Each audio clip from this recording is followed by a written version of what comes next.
आता बघायचं त्याच्या पुढचं. सगळे वेळ काढून आलायत ना? बरंच बोलायचंय मला.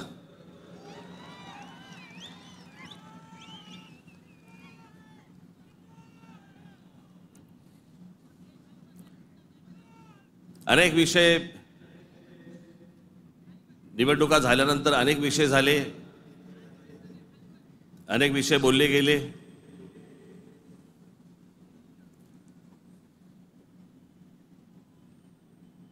सदिच्छांचे, शुभेच्छांचे अनेक मला फोन पण आले आणि नेमके आजच आले.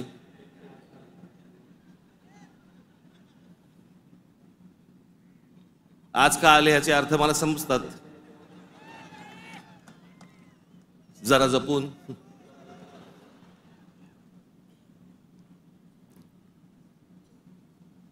पण गेले काही दिवस ज्या काही घटना घडल्या, मला असं वाटतं काही गोष्टींचं तुम्हाला सांगणं खूप आवश्यक आहे, गरजेचं आहे.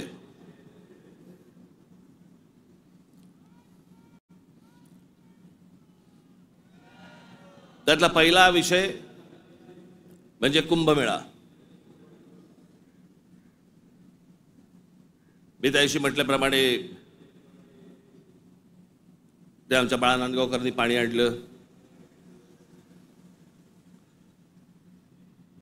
आणि मग मी त्यांना सांगितलं पिणार नाही मी.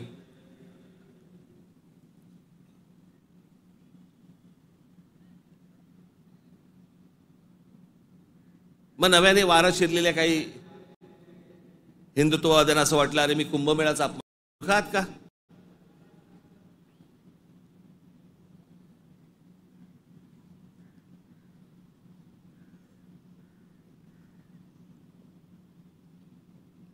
ते आमचे नयन कदम जाऊन, कुठे नयन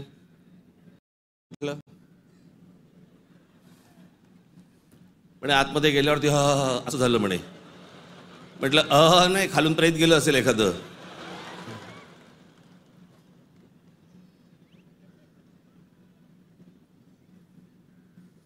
आपल्या देशात नद्यांची जी अत्यंत भीषण अवस्था आहे,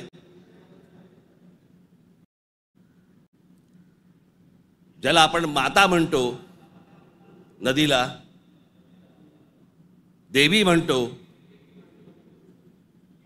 त्या नद्यांकडे आपल्या राज्यकर्त्यांचा, आज नाही, आजचे राज्यकर्ते नाही, गेल्या अनेक वर्षांपासूनचे, मला आजही आठवते, गंगा साफ करावी असं पहिलं कोणी व्यक्ती मला आठवते, मला राजकारणात, ती म्हणजे स्वर्गीय राजीव गांधी.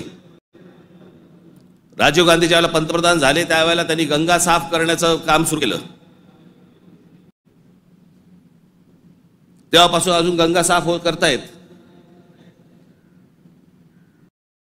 त्याच्या 14ला नरेंद्र मोदीजी पंतप्रधान झाले, त्यांनी तेच सांगितलं, गंगा साफ करणार. आपल्याकडच्या देशांमधल्या नद्यांची अशी अवस्था आहे की त्याच्यामध्ये पाणी पिणं तर लांबची गोष्ट, तुम्ही आंघोळ केली म्हणजे, मी माझ्याकडे आत्ता काही उत्तरेतले लोक येऊन गेले मध्ये आणि त्यांनी मला सांगितलं की कित्येक लाखो लोक तिथे आंघोळ केल्यानंतर पडलेले, पडणारच आजारी.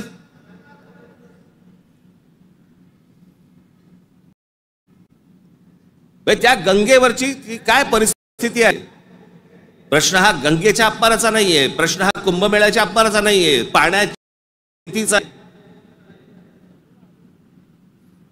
की पाणी कशा प्रकारचं पाणी तिकडे असतं, होतं आणि ते अजूनही थांबत त्या गोष्टी.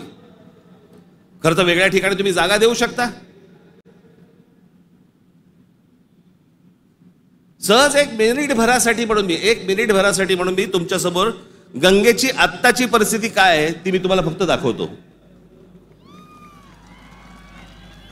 खाली अरे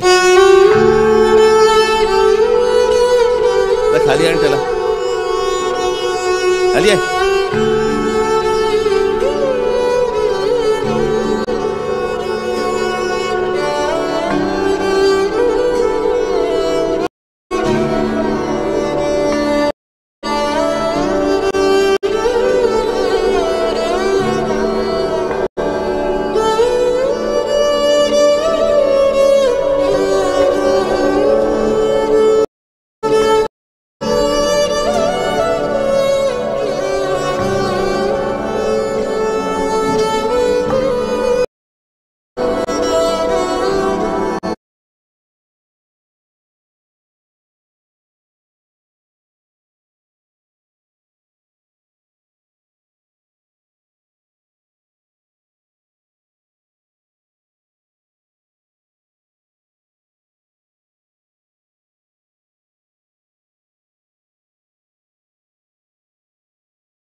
आतापर्यंत 33,000 कोटी रुपये खर्च झाले त्याच्यावरती.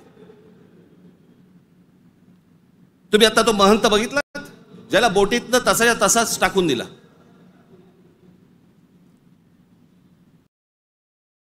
तिकडच्या घाटांवरती तिथे प्रेतं जाळली जात आहेत. नुसतं आपला अग्नी दिल्यासारखं करतात आणि तसंच प्रेत ढकलून देतात पाण्यामध्ये.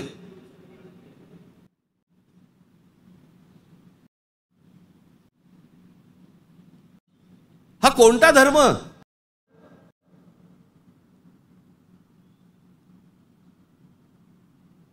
म्हणजे आमच्या नैसर्गिक आपल्या देशाच्या गोष्टी जर समजा अशा प्रकारचा धर्म आडवा येत असेल, काय